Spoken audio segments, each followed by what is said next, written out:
Bismillahirrahmanirrahim. Assalamualaikum warahmatullahi wabarakatuh. Baiklah teman-teman sekalian, insya Allah sore hari ini kita masuk ke pembahasan yang selanjutnya, yaitu terkait dengan akuntansi transaksi salam. Akuntansi transaksi salam. Oke. Akuntansi salam ini diatur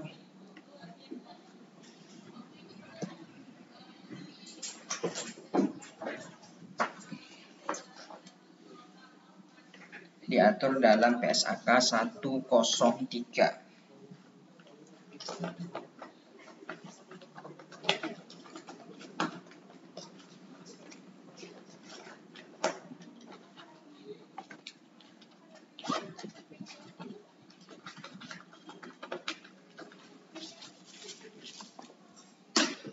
Diatur dalam PSAK 103.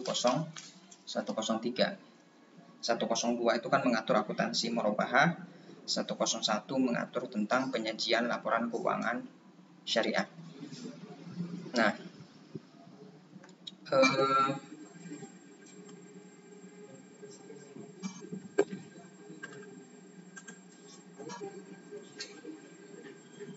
secara riwayat PSAK 103 ini diterbitkan pada tahun 2007. Ya, 2007 bersamaan dengan PSAK 101, 102, 103, 104, 105 dan 106 ya, sampai 106 akuntansi musyarakah.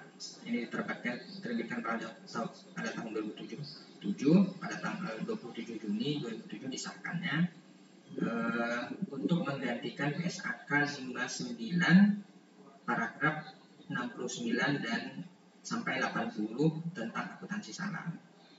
Nah, kemudian pada tahun 2016 dilakukan revisi. Sebenarnya revisinya tidak terlalu signifikan ya. Kenapa revisinya tidak signifikan? Karena hanya menyesuaikan definisi nilai wajar selaras dengan PSAK 68 pengukuran nilai wajar, yaitu tahun 2016 pada tanggal 25 Mei. Apa tujuan dari PSAK 103? Yaitu untuk mengatur pengakuan, pengukuran, penyajian, dan pengungkapan transaksi salam. Nah, pernyataan ini diterapkan untuk entitas yang melakukan transaksi salam, baik sebagai penjual maupun pembeli. Namun pernyataan ini tidak dipakai untuk sukuk ya, yang menggunakan akad salam. Oke, kita lihat definisi dari salam. Apa itu salam? Nah, salam ini ya tulisannya pendek ya. Salam. Tulisan salamnya. Nah, salam. Kalau assalamualaikum, lamnya pendek. Kalau assalamualaikum kan salam. Nah, assalamualaikum. Nah, beda makna. Kalau ini maknanya keselamatan gitu ya. Nah, kalau ini makna salam itu maksud jual beli. Ini definisi salam menurut beberapa referensi regulasi ya. Fatwa DSN MUI nomor 110 ya, menyebutkan bahwa bai' salam adalah jual beli dalam bentuk pemesanan atau atas suatu barang dengan kriteria tertentu yang harganya wajib dibayar tunai pada saat akad. Kemudian Undang-Undang nomor 21 tahun 2008 menyebutkan bahwa akad salam adalah akad pembiayaan suatu barang dengan cara pemesanan dan pembayaran harga yang dilakukan terlebih dahulu dengan syarat yang serta ketentuan tertentu. Sedangkan PSAK 103 itu mendefinisikan salam adalah akad jual beli barang pesanan. Nah, barang pesanan itu disebut dengan muslam fi dengan pengiriman di kemudian hari oleh penjual muslam ilaihi dan pelunasannya dilakukan oleh pembeli pada saat akad disepakati sesuai dengan syarat-syarat tertentu. Jadi inti dari akad salam ini adalah akad jual beli pemesanan barang. Jual beli pemesanan barang. Artinya barangnya belum ada. Kemudian kita pesan dengan spesifikasi yang sudah disepakati di awal untuk menghindari goror. Yang khas dari salam itu adalah bayarnya di muka, bayar dulu, habis itu baru barangnya diserahkan gitu ya. Berbeda dengan merubah itu barang yang sudah ready, kemudian dibeli, pembayarannya bisa nyicil, bisa tunai, bisa nyicil. Nah, tapi kalau dalam salam itu barangnya belum ada, kemudian pembayaran harus di awal, nanti barangnya kemudian. Itu udah disebut dengan jual beli salam. Kemudian apa saja karakteristik dari salam? Nah, karakteristik dari salam itu ada yang disebut dengan salam paralel. Nah, entitas atau lembaga keuangan syariah dapat bertindak sebagai penjual atau pembeli dalam suatu transaksi salam. Bank syariah, lembaga keuangan syariah bisa sebagai penjual maupun sebagai pembeli. Jika entitas bertindak sebagai penjual, dia jual kepada anggota, kepada nasabah, kemudian dengan cara memesan kepada pihak lain dengan untuk menyediakan barang pesanan dengan cara salam lagi, maka hal ini disebut dengan salam paralel. Salam paralel. Jadi nasabah pesan ke lembaga keuangan syariah dengan akad salam, kemudian lembaga keuangan syariah tadi LKS untuk memenuhi kebutuhan nasabah, dia pesan lagi kepada pihak ketiga. Dengan akad salam, maka dua salam ini disebut dengan salam paralel. Salam paralel dapat dilakukan dengan syarat ya, akad antara entitas sebagai pembeli dan produsen terpisah dari akad entitas sebagai penjual dan pembeli akhir. Tadi akad salam antara nasabah dengan bank syariah itu harus terpisah dengan akad salam bank syariah dengan produsen. Dalam hal ini bank syariah bertindak sebagai penjual sekaligus pembeli. Penjual ke nasabah, pembeli ke produsen gitu ya. Kedua akad itu tidak boleh bergantung, artinya ta'alluq. Tidak boleh saling bergantung. Dua akad itu harus dibuat secara terpisah dan tidak boleh ada saling ketergantungan. Oke. Karakteristik selanjutnya adalah barang pesanan. Barang pesanan itu spesifikasi dan harga barang pesanan disepakati oleh pembeli dan penjual di awal akad. Ketentuan harga barang pesanan tidak dapat berubah selama jangka waktu akad. Dalam halnya bertindak sebagai pembeli, entitas dapat meminta jaminan kepada penjual untuk menghindari resiko yang merugikan. Jadi spesifikasi di awal itu harus disepakati. Jumlahnya berapa, kuantitasnya, kualitasnya, kemudian harganya, waktu penyerahannya kapan, itu harus disepakati secara detail di awal pada saat akad. Kemudian yang selanjutnya, barang pesanan harus diketahui karakteristiknya secara umum meliputi jenis, spesifikasi teknis, kualitas, kuantitasnya. Barang pesanan harus sesuai dengan karakteristik yang telah disepakati antara pembeli dan penjual. Jika barang pesanan yang dikirimkan salah atau cacat, maka penjual harus bertanggung jawab atas kelalaiannya. Nah, jadi resiko itu ada melekat pada penjual sebagai pihak yang menyediakan barang gitu ya. Setelah disepakati spesifikasinya, kalau terjadi ketidakcocokan, maka tanggung jawab itu ada di penjual. Maka penjual harus menyediakan barang sesuai dengan spesifikasi yang sudah disepakati untuk menghindari terjadinya gorong. Pembayarannya. Alat pembayaran harus diketahui jumlah dan bentuknya, baik berupa kas, barang, atau manfaat. Pelunasan harus dilakukan pada saat akad disepakati dan tidak boleh dalam bentuk pembebasan utang penjual atau penyerahan utang kepada pembeli kepada pihak lain. Transaksi salam dilakukan karena pembeli berniat memberikan modal kerja terlebih dahulu untuk memungkinkan penjual atau produsen memproduksi barangnya. Barang yang dipesan memiliki spesifikasi khusus atau pembeli ingin mendapatkan kepastian dari penjual. Transaksi salam diselesaikan pada saat penjual menyerahkan barang kepada pembeli. Pembayarannya harus dilakukan di awal ya, pada saat akad, pada saat pesan barang kan akad itu dilakukan pada saat pemesanan barang, bukan pada saat penyerahan. Beda dengan murabah. Murabah itu akad dilakukan pada saat penyerahan barang. Kalau salam, akad dilakukan pada saat pemesanan. Barangnya belum ada, gitu ya. Karena barangnya belum ada, maka sangat potensi gorornya itu tinggi. Oleh karena itu harus disepakati di awal itu terkait dengan spesifikasinya tadi, mencakup tadi kuantitas, kualitas, harga, dan waktu penyerahannya. Ketika ini sudah disepakati spesifikasinya, maka itu mengikat penjual dan pembeli kedua belah pihak. Gitu ya. Nah, maka seandainya penjual tidak bisa menyediakan barang sesuai dengan spesifikasi yang disepakati, maka berubah konteksnya dari hutang barang menjadi hutang uang. Ya, hutang. Tadinya kan ketika pembeli menyerahkan pembayaran, maka konteksnya adalah hutang barang, di mana penjual membayarnya dengan barang. Tapi ketika barang itu tidak bisa dihadirkan, maka berubah konteks menjadi hutang uang. Uangnya harus dibalikin. Oke.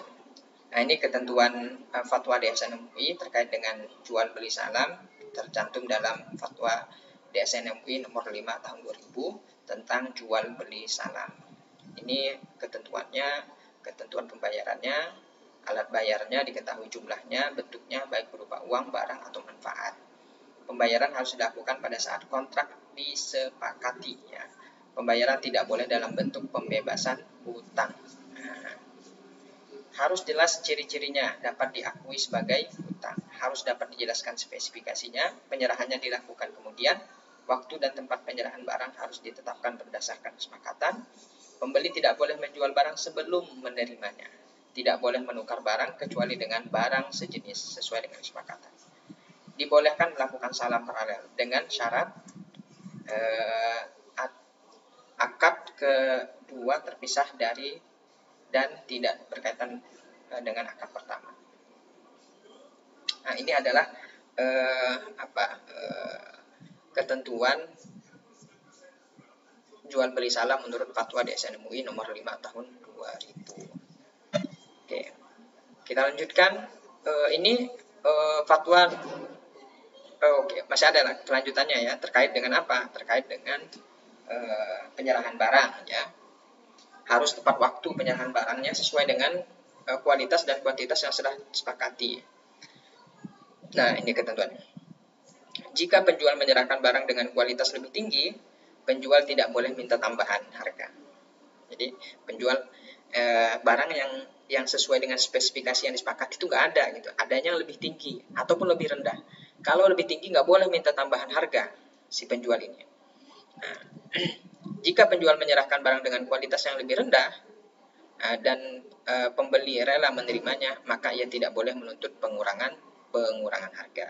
Begitu juga sebaliknya, ketika sudah disepakati, ternyata barang yang diserahkan itu lebih rendah kualitasnya dari yang disepakati dan pembeli menerima, maka pembeli nggak boleh minta diskon. Gitu ya. Nah, kenapa? Karena acuan harganya sudah fix ketika pada saat akad, yaitu harga akad. Jadi harga akad itu adalah harga yang mengikat, Kemudian penjual dapat menyerahkan barang lebih cepat dari waktu yang disepakati dengan syarat kualitas dan jumlah barang sesuai dengan kesepakatan dan tidak boleh menuntut tambahan harga. Jadi harga akad itu sudah mutlak mengikat, tidak boleh dirubah dalam kondisi apapun. Jika semua atau sebagian barang tidak tersedia pada waktu penyerahan atau kualitasnya lebih rendah dan pembeli tidak rela menerimanya, maka ia memiliki dua opsi. Opsi yang pertama adalah membatalkan kontrak dan meminta kembali uangnya. Yang saya bilang tadi, kalau dibatalkan kontraknya, maka uangnya kembali. Jadi utang uang. Atau memperpanjang jangka waktunya untuk penjual bisa menyediakan barang sesuai dengan spesifikasi yang disepakati. Pembatalan kontrak. Pada dasarnya pembatalan salam boleh dilakukan selama tidak merugikan kedua belah pihak. Oke. Kita lanjut. Nah, ini skema transaksi salam pada lembaga keuangan syariah. Walaupun akad salam ini sampai saat ini belum ada lembaga keuangan syariah yang menggunakan akad salam. Nah, tapi secara ilustrasi ini konteksnya seperti ini. Adalah contohnya Bulog memesan barang pertanian ke lembaga keuangan syariah ya. Konteksnya adalah hasil pertanian gitu, hasil pertanian. Dengan akad salam, Bulognya ngasih duit dulu nih ke LKS, misalnya ke BMT atau ke koperasi. Ini modal uang untuk program penyediaan beras gitu ya, untuk nanti jadi Bulog menyalurkan program ini atau pemerintah menyalurkan program ini melalui koperasi nanti disalurkan lagi ke petani-petani. Kemudian LKS ini memesan barang pesanan Bulog tadi ke petani dengan menyerahkan dana yang sudah menyerahkan dana. Kemudian barangnya diserahkan pada waktu yang sudah disepakati kepada LKS menyerahkan kepada pembeli tadi. Jadi konteks transaksinya sangat sederhana sebenarnya, cuma ada dua.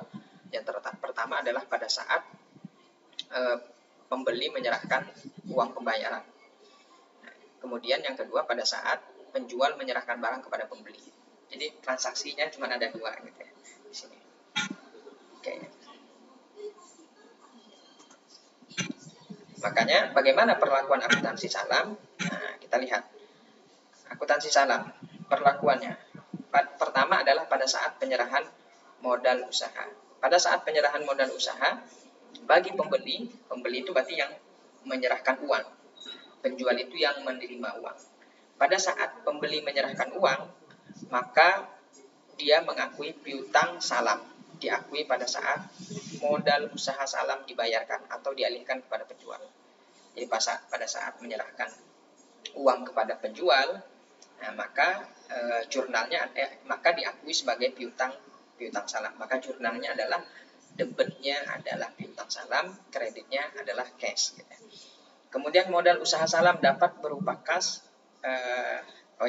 Kemudian bagi si penjual, berarti kan dia menerima uang, menerima cash, cashnya bertambah. Maka debitnya adalah cash, kreditnya adalah utang salam. Jadi kewajiban salam diakui pada saat penjual menerima modal usaha salam sebesar modal usaha salam yang diterima. Nah ini ya ketika penjual menerima pembayaran dari pembeli, maka dia mengakui hutang. Kenapa dia akui hutang? Karena barangnya belum diserahkan. Gitu. Kenapa pembeli mengakui sebagai piutang? Karena barangnya belum diterima. Modal usaha salam atau pembayaran salam itu bisa berupa cash atau aset non-cash. Nah, modal usaha salam dalam bentuk cash diukur sebesar jumlah yang dibayarkan. Sedangkan modal usaha salam dalam bentuk aset non-cash diukur sebesar nilai wajar. Jadi pada saat menyerahkan pembayaran, kalau dalam bentuk cash pembayarannya, dalam bentuk uang, maka diukur sejumlah nominal uangnya. Tapi kalau seandainya pembeli menyerahkannya dalam bentuk aset non-cash, contohnya nih dikasih traktor. Nah, ini traktor ini dipakai untuk modal membuat barang pesanan. Nah, contohnya traktor atau alat pertanian atau pupuk dan seterusnya gitu ya. Maka diukur dengan nilai wajar. Nah, berapa nilai wajar atau harga pasar dari barang yang diserahkan oleh pembeli kepada penjual. Oke. Itu ya. Kemudian yang kedua adalah penerimaan barang. Tadi menyerahkan duit, yang kedua, transaksi yang kedua adalah menyerahkan barang. Barangnya diproses, diproduksi oleh penjual, kemudian pada waktu yang sudah disepakati diserahkan kepada pembeli. Nah, ini beberapa konteks ya nanti ya pada saat menyerahkan barang. Yang pertama adalah konteksnya penerimaan barang pesanan diakui dan diukur sebagai berikut. Konteks yang pertama, jika barang pesanan sesuai dengan akad, maka dinilai sesuai dengan nilai yang disepakati. Jadi ini konteks yang pertama adalah barang yang diserahkan sesuai dengan pesanan. Maka pengakuannya adalah sesuai dengan nilai akad yang disepakati. Jadi diserahkan. Pada saat menyerahkan barang, bagaimana perlakuannya? maka tinggal dicurnal balik tadi. Jurnal balik yaitu apa? Yaitu bagi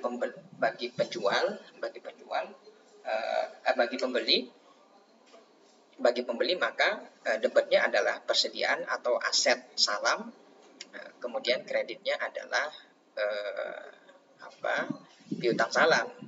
Begitu juga bagi penjual, maka konteksnya adalah debitnya dia hutang salamnya berkurang, kreditnya adalah aset salamnya berkurang. Nah, itu konteksnya.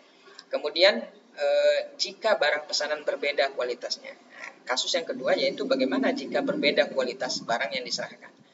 Maka satu, barang pesanan yang diterima dinilai sesuai dengan nilai akad. Jika nilai wajar dari barang pesanan yang diterima nilainya sama atau lebih tinggi dari nilai barang pesanan yang tercantum. Konteks yang pertama, jika berbeda kualitas. Nah, beda kualitas itu kan ada dua kemungkinan. Kemungkinannya apa? Kemungkinannya adalah kualitasnya lebih rendah atau lebih tinggi. Konteksnya kalau seandainya barangnya nilainya lebih tinggi, nilai barangnya lebih tinggi daripada nilai yang disepakati di akad, maka yang diakui adalah nilai akad. Jadi gini konteksnya. Jadi jika nilai akad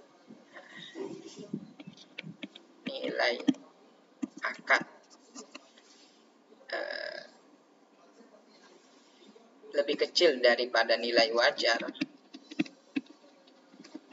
barang yang diserahkan, maka yang diambil adalah nilai akad. Contohnya pada saat akad nilainya 100. Pada saat diserahkan ternyata nilainya 120. Maka yang diakui adalah nilai 100. Kenapa? Tadi sesuai fatwa tidak boleh minta tambahan harga. Walaupun barang yang diserahkan itu kualitasnya di atas kualitas barang pesanan yang disepakati dalam akad. Nah, ini yang pertama. Maka jurnalnya sama dengan konteks yang pertama tadi. Nah, dia menjurnal sesuai dengan jumlah akadnya, jumlah yang tercatat pada saat akad. Kemudian yang kedua, bagaimana konteksnya kalau apa? Nah, barang pesanan yang diterima dinilai diukur sesuai dengan nilai wajar pada saat diterima dan selisihnya diakui sebagai kerugian. Jika nilai wajar dari barang pesanan yang diterima lebih rendah dari nilai barang pesanan yang tercantum dalam akad. Tapi konteksnya kalau sebaliknya, nilai akadnya tadi 100, kemudian pada saat diserahkan nilainya tinggal 80, dan pembeli rela menerima nilai 80 itu, maka pembeli mengakuinya nilainya 80. Selisihnya diakui sebagai kerugian. Nanti kita ilustrasikan ya. Oke. Konteks yang selanjutnya adalah bagaimana jika pembeli tidak menerima. Kalau tadi konteksnya kan menerima. Kalau ini tidak menerima. Kalau tidak menerima sebagian atau seluruh barang pesanan pada saat jatuh tempo pengiriman, maka konteksnya ada 3. Yang pertama, jika tanggal pengiriman diperpanjang, maka nilai tercatat piutang salam sebesar bagian yang belum dipenuhi sesuai dengan nilai yang cantum dalam akad. Contohnya di akadnya 100. Kemudian pada saat jatuh tempo, penjual hanya bisa menyediakan 50. Ya, 50. Yang 50-nya lagi diperpanjang. Nah, maka diakui yang 50-nya itu mengurangi piutang karena diserahkan sebagiannya lagi diperpanjang senilai 50, nggak boleh ditambah gitu ya. Jadi 60, jadi 70 nggak boleh. Tetap 50. Kemudian jika akad salam dibatalkan sebagian atau seluruhnya, maka piutang salam berubah menjadi piutang yang harus dilunasi oleh penjual sebesar bagian yang tidak dapat dipenuhi. Contohnya, tadi kan konteks yang pertama adalah nilai akadnya 100, ya. Kemudian diserahkan 50. Kemudian pembeli dan penjual ini sepakat untuk memperpanjang waktu yang 50-nya. Maka sisa piutang salamnya kali 50. Konteks yang kedua adalah jika yang diserahkan itu cuma 50, sisanya 50 dibatalkan, maka piutang salamnya berubah menjadi piutang usaha. Pembayarannya harus menggunakan cash, menggunakan dana. Kalau tadi kan kalau diperpanjang bayarnya pakai barang. Kalau ini Nah, kemudian konteks yang ketiga adalah jika akad salam dibatalkan sebagian atau seluruhnya dan pembeli mempunyai jaminan atas barang pesanan serta hasil penjualan jaminan tersebut lebih kecil dari nilai piutang salam, maka selisih dari nilai tercatat piutang salam dan hasil penjualan jaminan tersebut diakui sebagai piutang kepada penjual. Sebaliknya, jika hasil penjualan jaminan tersebut lebih besar dari nilai tercatat, maka piutang salam maka selisihnya menjadi hak penjual. Ini konteksnya adalah kalau seandainya ada jaminannya dijual. Kalau harga jualnya lebih tinggi daripada nilai utang salamnya, maka selisihnya dikembalikan kepada pembeli, kepada penjual ya.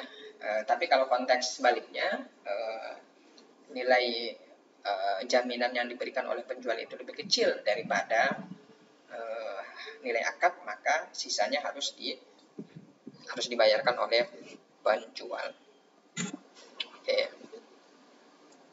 Kewajiban salam dihentikan pengakuannya pada saat penyerahan barang kepada pembeli. Jika penjual melakukan transaksi salam paralel, selisih antara jumlah yang dibayar oleh pembeli akhir dan biaya perolehan barang pesanan diakui sebagai keuntungan atau kerugian pada saat penyerahan barang pesanan oleh penjual kepada pembeli akhir. Nah, ini ilustrasi jurnalnya ya, teman-teman sekalian. Nah, ini coba ilustrasi jurnalnya gini. Pertama, pada saat pembayaran modal atau pembayarannya salam. Contohnya kita ilustrasikan ini, disepakati harganya 100. Nah, 100 ya. Nah, bentuknya cash semualah, kita anggap cash biar gampang. Maka piutang salamnya ini 100, cashnya juga 100 ya, balance. Bagi penjual ya, dia mengakui cashnya 100 karena dia terima uang 100, kemudian dia punya hutang 100. Kemudian saat penerimaan barang pesanan, kemudian kan dia penjual ini kan produksi barang. Saat barang pesanan selesai diproduksi oleh penjual, ternyata nilai pesanan ini diproduksi, nilai pokoknya itu hanya 80.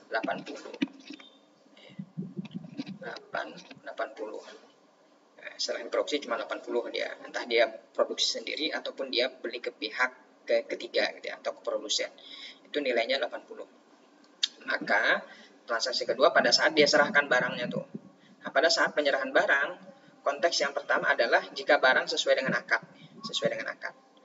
Nah, nilainya, maka kalau sesuai dengan nilai akad, maka ini bagi pembeli debitnya adalah aset salam, kreditnya piutang salam. Piutang salamnya habis ya, 100 nilainya. Kemudian bagi penjual, maka jika diserahkan sesuai dengan akad, utang salamnya tadi kan 100 ya. 100 berkurang habis, persediaannya tadi kan 80. Nah, maka pendapatan margin salamnya sama dengan 20. Selisih antara 80 harga produksi dengan harga jual. Harga jualnya kan 100, harga produksinya 80. Maka dia untung 80 marginnya. Nah, bagaimana konteksnya jika nilai wajarnya itu lebih tinggi daripada nilai akad? Nah, kalau di posisi penjual dia nggak ada konteks ya, nggak ada konteks. Oh, ternyata nanti kalau dia produksinya di atas, dia produksinya 120 ya, maka 20-nya diakui sebagai kerugian. Konteksnya adalah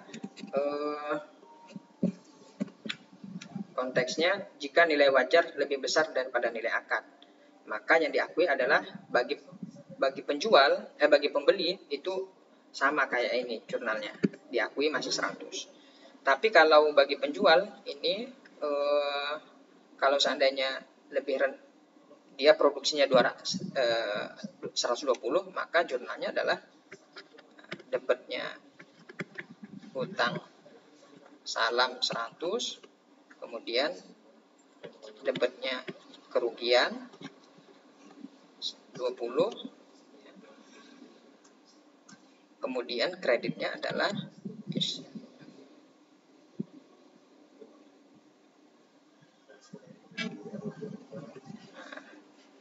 kreditnya adalah apa? Aset salam 120.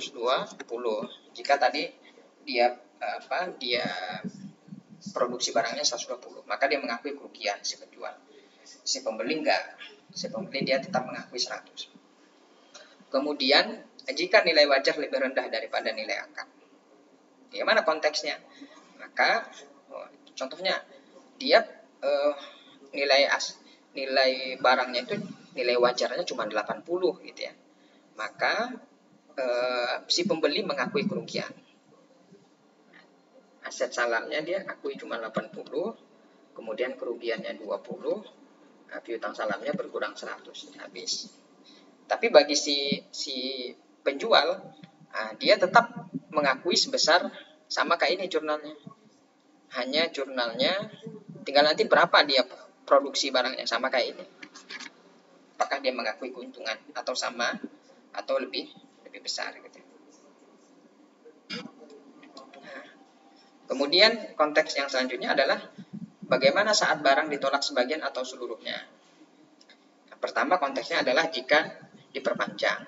Kalau diperpanjang berarti tidak ada jurnal ya. Jurnalnya hanya sebesar umpama yang diserahkan 50, sisanya diperpanjang, maka jurnalnya sama kayak yang sebelumnya ya. Berarti debitnya dia cuma debitnya aset salam, kreditnya piutang salam sebesar 50, kan masih sisa 50 piutang salamnya. Atau jika dibatalkan, kalau dibatalkan seluruhnya umpama ya dia berubah jadi piutang salam, piutang usaha dari piutang salam menjadi 100. Tadinya piutang salam berubah menjadi piutang usaha. Begitu juga bagi penjual dari utang salam menjadi utang usaha. Tapi konteksnya jika jaminan dijual, nilai jaminan sama dengan piutang salam, maka cash piutang salam. Tapi nilai jaminan lebih besar daripada piutang salam, maka cash piutang salam utang lainnya gitu ya. Bagi pembeli.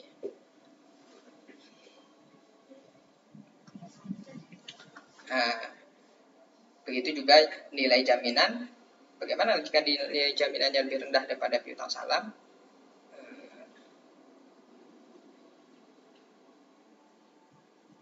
Nah, oke. Ini kan nanti yang jual jaminan kan berarti ya pembeli ya. Betul pembeli ya. Karena kan yang menyerahkan jaminan itu adalah penjual. Maka dia mengakui contohnya dia jual jaminannya 100, maka ini 100. Tapi kalau jual jaminannya lebih besar ya, 120, maka kasnya 120, piutang salamnya 100 habis, dia punya utang ke si penjual 20 yang harus diserahkan kepada penjual. Penjual. Kemudian kalau lebih rendah, maka ini 80 ya. Maka cashnya 80, piutang usahanya 100, 20 ya. 20, kemudian piutang salamnya 100. Ini konteksnya. Jadi cukup simpel ya akad salam ini. Tadi ilustrasi jurnalnya, penyajiannya, pembeli menyajikan modal usaha salam yang diberikan sebagai piutang salam. Jadi kita mengakuinya, pembeli mengakui piutang salam di komponen aset. Piutang yang harus dilunasi oleh penjual karena tidak dapat memenuhi kewajiban dalam transaksi salam disajikan secara terpisah dari piutang salam. Berarti diakui tadi piutang usaha jadinya. Kemudian penjual menyajikan modal usaha salam yang diterima sebagai kewajiban salam. Bagi penjual itu diakui sebagai hutang salam pada liabilitas.